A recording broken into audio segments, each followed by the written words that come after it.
Hello students, myself Kamchand Ajmera. Today's topic is linear equation in one variable. Linear equation in one variable. Today's topic. हम इस topic को 3 parts में divide कर सकते हैं. First linear equation and one variable. First of all, understand equation. Equation क्या होती है? In a previous class we study algebraic expression. हमने देखे थे प्रीवियस क्लास में एल्जेब्रिक एक्सप्रेशन. एक्सप्रेशन क्या होते हैं? अगर आपको दिया होता है जैसे कि ऐड 2 and 4, मैंने इक्वेशन लिखा ऐड 2 and 4, आप लिख देते हैं 2 + 4, this is 6. This is expression. ये क्या कहलाता है? एक्सप्रेशन. अगर मैं बोलता हूं एल्जेब्रिक एक्सप्रेशन, अब आपके पास आता है कि algebraic expression add x and 4, तो आप कैसे लिखेंगे? x + 4 या add any number to 3, तो आप कैसे लिखेंगे? कोई भी एनी नंबर हो सकता है. आप उसको सबसे पहले सपोज करेंगे कि आप कोई भी नंबर है y x एनीथिंग, तो y + 3. तो इस तरह के क्या कहलाते हैं आपके x + 4, y + 3, x - 4, x / 4. This is algebraic expression. और ये क्या कहलाते हैं? Only expression. तो इक्वेशंस क्या होती है? अगर कोई भी 2 एल्जेब्रिक एक्सप्रेशन या एक्सप्रेशन, हम जनरली एक्सप्रेशन बोलते हैं, तो कोई भी 2 एक्सप्रेशन अगर इक्वल हो जाते हैं तो वो क्या कहलाता है? इक्वेशन. जैसे कि मैं इक्वेशन लिखता हूं,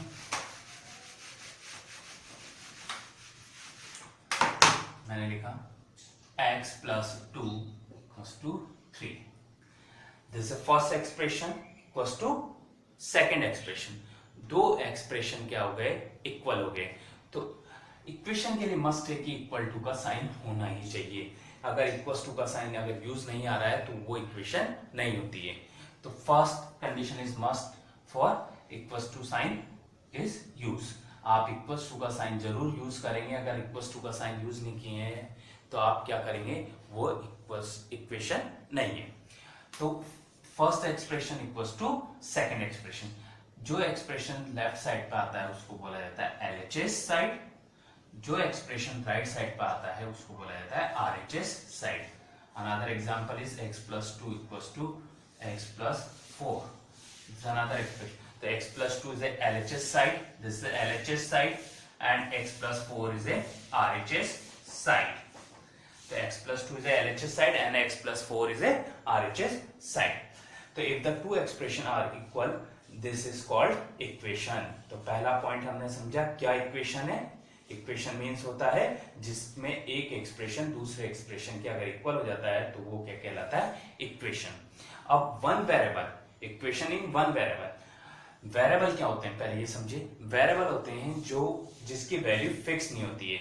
वैल्यू किसकी फिक्स नहीं होती है? जो भी आपके सिंबल्स होते हैं. हम वेरिएबल को यूज लेने के लिए क्या यूज लेते हैं?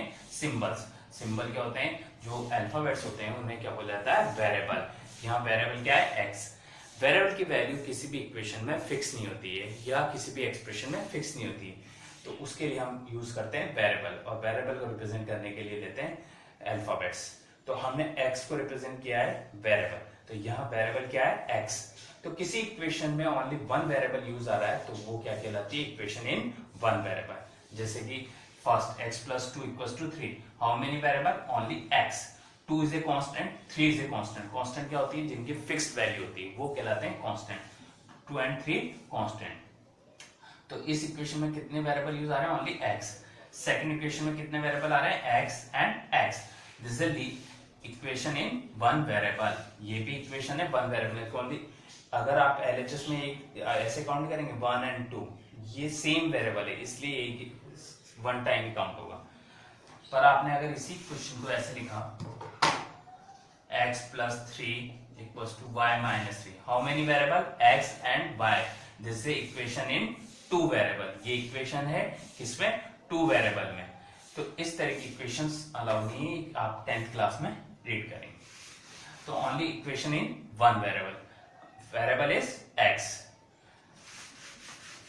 अब बात आती है लीनियर इक्वेशन। लीनियर इक्वेशन होती है जैसे मैंने लिखा x + 2 = 3। Linear equation in one variable. Linear means होता है जो वेरिएबल है उसकी पावर होनी चाहिए 1। अभी कोई पावर शो नहीं हो रही है, इट मीन्स इसकी पावर क्या मानी जाती है या क्या मानते हैं आप, 1। तो this is linear equation in one variable. मैंने ऐसे लिख दिया x + 2 = 3। This is x² + 2 = 3। Not a linear, this is a quadratic equation. ये कौन सी कहलाती है, quadratic equation. This is quadratic, x की पावर 2 आ गई तो वो कहलाती है क्वाड्रेटिक इक्वेशन। आप ओनली x की पावर 1 होना चाहिए। यहाँ कुछ भी शो नहीं हो रहा है तो ये क्या रिप्रेजेंट शो होता है 1। ये क्या कहलाती है, linear equation. This is linear equation in one variable.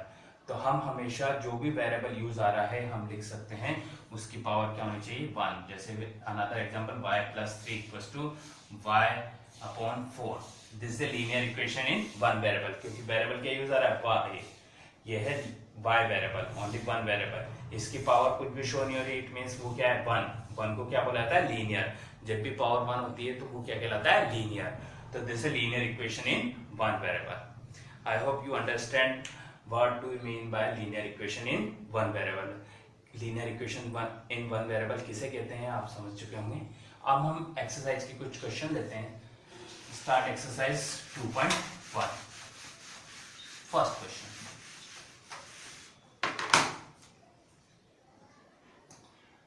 x - 2 = 7।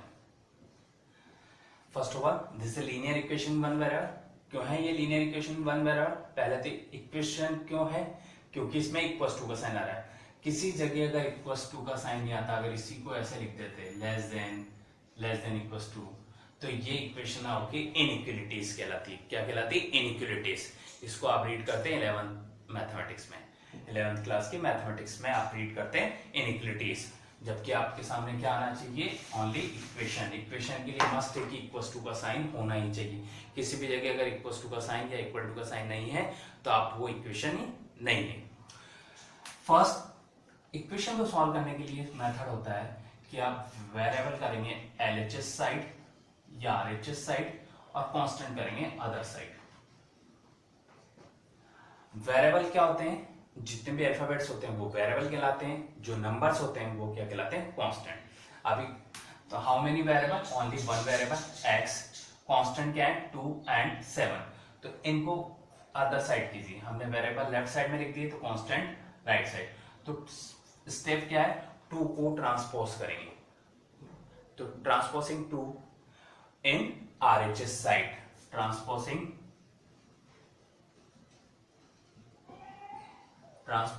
2 in RHS। This is LHS side, this one is RHS side। तो 2 को ट्रांसपोज करेंगे, माइनस का 2 है। अब इंपॉर्टेंट बात क्या है, ये माइनस का है। अगर कोई भी डिजिट माइनस की या वेरिएबल माइनस का है, अदर साइड किस में जाएगा, प्लस में। प्लस में है तो माइनस में जाएगा। तो ये क्या हो जाएगा, 7 + 2। -2 को हमने शिफ्ट किया किधर, RHS साइड। तो -2 किस में चल गया, +2 में। तो x 7 + 2 9। This is answer. तो क्वेश्चन को सॉल्व करने के लिए मेथड क्या होता है, वेरिएबल वन साइड में कीजिए, कांस्टेंट अदर साइड में कीजिए। फिर जितने भी कांस्टेंट हैं उनको ट्रांसपोजिंग कीजिए वन साइड में, जितने भी वेरिएबल है उनको ट्रांसपोजिंग कीजिए वन साइड में। फिर क्या करेंगे, एडिशंस कर देंगे, वेरिएबल्स का एडिशन एंड कांस्टेंट का addition, subtractions, then give the answer. Next question, take the another examples. This is the next question, question number 5th. 6x = 12. Question is 6x = 12. It means 6 multiplied by x, 6 multiplied by variable equal to 12. हमें क्या करना पड़ता है, variable one side में and constant other side में। तो variable क्या है, ओनली x। सिर्फ ओनली आपको x को इस साइड में रखना है, कांस्टेंट को अदर साइड में। तो 12 x का कोफिशिएंट क्या है, 6 को हटाएंगे यहाँ से। जब मल्टीप्लाई में होता है तो अदर साइड में किस में जाता है, डिवाइड में। हमेशा याद रखना, x मल्टीप्लाई बाय 6 से यहाँ, तो 6 goes to other side in divide form. तो 12 डिवाइडेड बाय 6 इज 2। तो आंसर इज x = 2। तो आपने क्या किया, 6 को ट्रांसपोज किया, तो यहाँ मल्टीप्लाई में था इसलिए किस में गया, डिवाइड में, तो 12 divided by 6 equals to 2। This is question number 5th। Next question, question number 6th।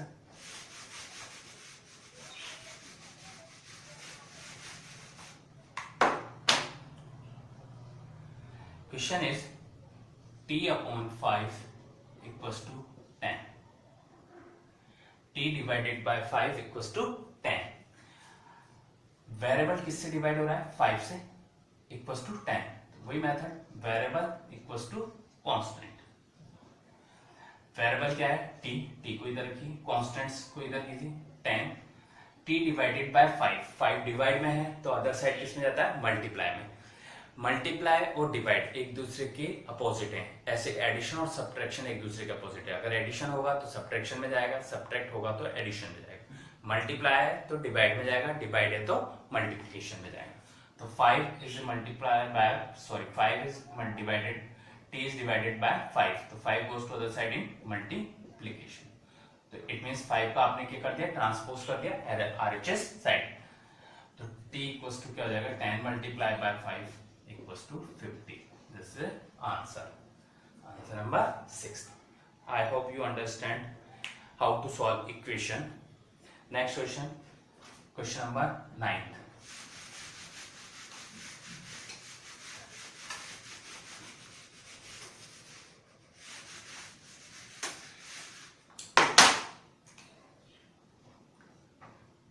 Seven x minus 9 equals to 60. This is a question number 9. First condition, variable equals to constant. First step, variable on LHS side, constant on RHS side. How many variable? Only one variable, x. तो x को LHS side रखेंगे, constant को other side रखेंगे। इसमें constant क्या है, 16, 9, 7 is a coefficient of 7 को बाद में ट्रांसपोज करेंगे, पहले 9 को ट्रांसपोज करेंगे। तो क्वेश्चन क्या हो जाएगा, 7x इक्वल्स टू 16 माइनस 9 है, माइनस 9 को ट्रांसपोज करेंगे तो क्या हो जाएगा, प्लस 9। तो क्या हो जाएगी equation, 7x equals to 16 plus 9 होते हैं 25। आपने क्या किया, जो पहले एडिशन सब्ट्रैक्शन में होता है पहले वो ट्रांसपोज होगा, तो आपने 9 को ट्रांसपोज किया, माइनस का 9 था इसलिए किसमें गया, प्लस के 9 में। तो 16 प्लस 9 इज 25, तो 7x equals to 25। 7 multiply by x, अब ओनली वेरिएबल करना है आपको, ओनली x रखना है, क्योंकि आप हमेशा जब भी आप इक्वेशन सॉल्व करते हैं आप किसकी वैल्यू फाइंड करते हैं, वेरिएबल की। Only we take the value of variable. तो let us see x equals to 7 multiply by x, तो 7 goes to other side in division form, तो answer is 25 by 7। x equals to 25 by 7। ये था equation को solve करने का method. पहले आप एडिशन सब्ट्रैक्शन कोई भी डिजिट है वेरिएबल के साथ उसको शिफ्ट करेंगे, देन x के साथ कोई मल्टीप्लाई डिवाइड में, फिर देन उसको शिफ्ट करेंगे। Next question, last question, this is question number 12।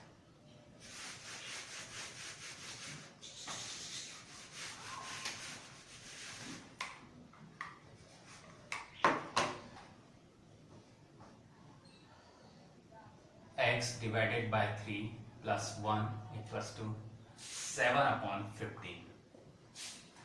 x upon 3 plus 1 equals to 7 upon 15. x is a variable and variable divided by 3 plus 1 equals to 7 upon 50. Constants are 7 upon 15 and 1. 3 is the coefficient of x. तो पहले 1 को shift करेंगे, first step variable equals to constant, तो 1 को shift कीजिए, x upon 3 equals to 7 upon 15 minus 1, plus में था इसलिए किस में गया, माइनस में। हमेशा एक बात और याद रखेंगे, जब भी जिस डिजिट को ट्रांसपोजिंग कर रहे हैं वो डिजिट बाद में लिखी जाती है लास्ट में, -1 पहले नहीं लिखेंगे, उसको बाद में लिखेंगे। अब 7 solve the LHS side, sorry RHS side, 7 upon 15 minus 1। जब भी फ्रैक्शंस डिजिट आती है आप क्या लेते हैं, एलसीएम। 1 के नीचे कुछ भी नहीं है तो लेट 1, 15 और 1 का एलसीएम होता है 15, तो क्या हो जाएगा, 15 बन जाए 15 1 टाइम्स, तो देन 7 मल्टीप्लाई बाय 1 minus 1 15 जा 15 times, so 1 multiplied by 15. We taking the LCM of 15 and 1. LCM is 15. तो first 15 1 जा 15 one time, तो then 7 multiplied by 1 minus 1 15 जा 15 times, तो 1 multiplied by 15. So then this is x upon 3. X upon 3 equals to 7 minus 15 upon 15. 7 minus 15 minus 8. जब भी आप 7 have the positive sign, 15 have the negative sign, तो क्या होगा subtraction 15 में 7 माइनस की 8 डिजिट कौन सी ग्रेटेस्ट है 15 का साइन क्या है माइनस, इसलिए आंसर क्या होगा -8 by 15. तो क्या हो जाएगा x upon 3 equals to -8 by 15. अब हमें क्या रखना है ओनली वेरिएबल क्या है x, तो x के साथ डिवाइड में 3 को भी शिफ्ट कीजिए, तो क्या हो जाएगा x equals to -8 by 15 into 3. इधर डिवाइड में था x डिवाइडेड बाय 3 डिवाइड में था, इसलिए किस में गया मल्टीप्लाई में. अब ये क्या हो गया x equals to 8 into 3 upon 15. आप चाहें तो इसको कैंसिल कर सकते हैं, 3 5 जा 15 5 टाइम्स, तो answer is -8 upon 5. This is an answer. x equals to क्या आ गया answer -8 upon 5. I hope you understand how to solve equations and what is a linear equation in one variable and variable constant. All the terms are you understand. Thanks.